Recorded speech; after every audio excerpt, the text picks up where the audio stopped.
បាទជម្រាបសួរពុកម៉ែបងប្អូនទាំងអស់គ្នាបាទដែលបានចូលរួម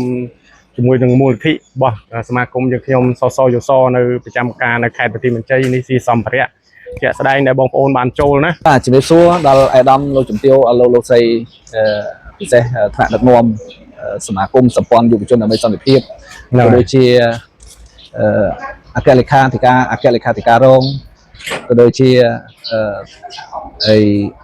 ប្រធានអនុប្រធានសាខាខេត្តរាជធានី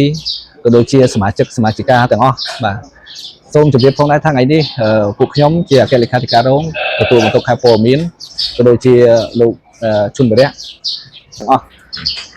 ហើយនឹងសមាជិកាយើងផ្សេងៗទៀតដែលគាត់កំពុងតែចេញទៅហើយមិញគាត់នឹងបាននាំយកអំណោយ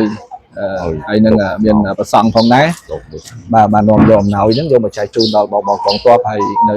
ប្រសង់នៅកន្លែងទីវត្តអារាមដែលវាឈ្មោះថាវត្តគិរីដេជោសែនជ័យបាទនៅតៃហាំងបាទនៅភ្នំតៃហាំងបាទអញ្ចឹងអំណោយដែលសមាគមយើងយកមកនេះគឺបានមកពីសប្បុរសជននានាបាទទាំងអស់ដែលលោកប្រធានសមាគមនិងក្រុមការងារក៏ដូចជាប្រសង់ដែលបានគៀបកងពីដាបិនបាតក៏ដូចជាគៀបកងពីសប្បុរសជននានាតាមផ្សារក៏ដូចជាទីប្រជុំជននានានៅក្នុងក្រុងប៉ោយប៉ែតបាទដែលអាជីវករពាណិជ្ជករយើងដែលផ្ដល់ជូនតាមរយៈប្រសង់ក៏ដូចជាក្រុមការងារដូចជាដឹកនាំដោយលោកប្រធានសាខាខេត្តបាទដែលបានផ្ដល់មកនេះក៏យើងយកអំណោយទាំងអស់នេះយកមកចែកជូនដល់កងទ័ពដល់គោលដៅអញ្ចឹងអត់បាត់បង់ទេនៅ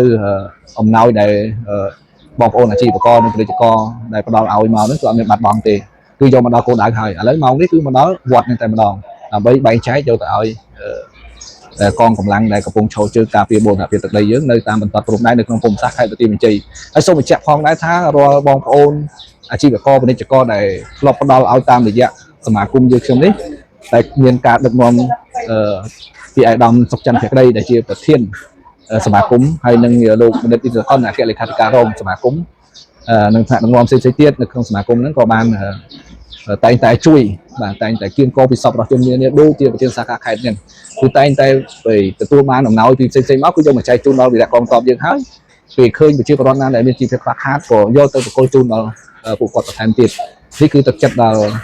មុខមុតហើយនឹងការយកចិត្តទុកដាក់ពីអាយដាមប្រធានហើយនឹងថ្នាក់ដឹកនាំយើង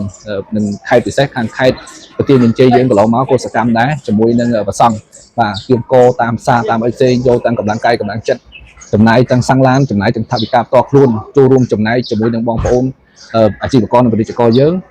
ដើម្បីយកអំណោយទាំងអស់ហ្នឹងយកមកជូនដល់កងទ័ពផ្ទាល់បាទអញ្ចឹងទេឥឡូវនេះចំណាប់អារម្មណ៍យ៉ាងម៉េចការកន្លងមកគាត់ជួបការលំបាកយ៉ាងណាខ្លះហើយគាត់ពុះពៀយ៉ាងណាសូមជួបនៅលោកប្រធានសាខាខេត្តបន្ទាយមានជ័យដូចទៅបាទសូមជឿបាទសូមអរគុណបងទាំងអស់គ្នាសូមអរគុណខ្ញុំនិយាយទៅការនៅហត់វាតែងតែជួបហើយនឹងការរិះគន់វាតែងតែមានហើយប៉ុន្តែគោលដៅធំបំផុតគឺសំខាន់សុខទុក្ខបងកងទ័ពជាពិសេសពេលដែលបានពីបងប្អូនជាបរិវត្តយើងចូលតិចច្រើនក្តីបាទតែនៅតែអំពាវនាវដដែលនៅថាបើសិនជាបងប្អូនដែលមានកម្លាំងសទ្ធាមានសម្ភារៈផ្សេងអាចចូលរួមជាមួយខ្ញុំបាទផ្ទាល់នៅក្នុងសមាគមយើងខ្ញុំមានទីស្នាក់ប៉ោយប៉ែតចិត្តផ្សារត្រីណាបងប្អូនផ្លូវ016ហើយអរគុណច្រើនដែលបានបងប្អូនបានរួមចំណែកថវិកាទូច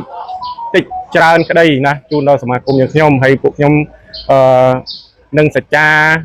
សន្យាជូនបងប្អូនថារបស់បងប្អូនដែលជូនមកសមាគមយើងខ្ញុំនឹងបានជូនទៅដល់បងកងទ័ពហើយនឹងជូនទៅដល់ចាស់ជរាកំពុងតែខ្វះខាតអ្នកក្របាទហើយជាពិសេសកម្មាកព្រាអីគឺពួកខ្ញុំត្រូវតែជូនឲ្យដល់ដៃពួកគាត់ផ្ទាល់តែម្ដងបាទសូមអរគុណនិងអរគុណបាទអរគុណ